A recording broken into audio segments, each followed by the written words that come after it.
Jackie from Buchanan, Georgia, has a question about slipping and sliding. And sliding. And I have no idea why we're going with this, but we're going to find out. It's like the old Paul Simon song, slip, sliding away. I understand. She's doing it in the carport. Oh. But not like Paul Simon was singing about. Anyway, okay. Jackie writes, is there anything I can do right here in her carport? She says she's got this kind of issue, right? Mm-hmm. And it's not just a rainy day. She says, is there anything I can do to keep my it's an open carport, to keep it from getting water on it like this? She fell down. It's apparently it's bringing water out. I don't know if it's leaching up or sweating or what have you. Is that what it is? Mm-hmm. Well, she fell down and broke a bone. Sorry to hear that. No, it's horrible. What can we do to help her keep from falling down? The one thing you can do is you can call someone like Steve at Concepts and Concrete or whoever's doing this in Georgia.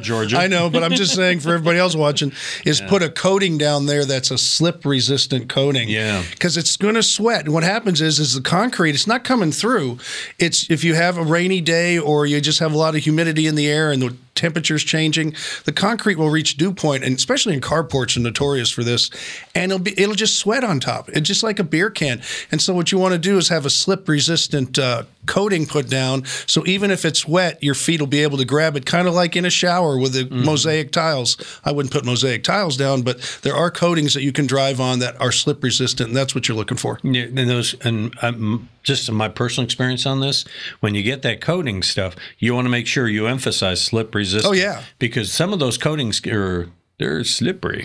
Yeah, and you got to watch out. The one thing about slip-resistant coatings, they don't sweep easy. Oh, God. Because it's little dirt and stuff, so blowing it off with a leaf blower or something is much easier to clean it. That's the one downfall. But at least you don't fall. Nice play on words. Hey, I'm stopping right there. Good night, everybody. Send us your questions at HomeShowRadio.com. We'll answer them here. You can see some of the other videos we've done. And please subscribe to our channel.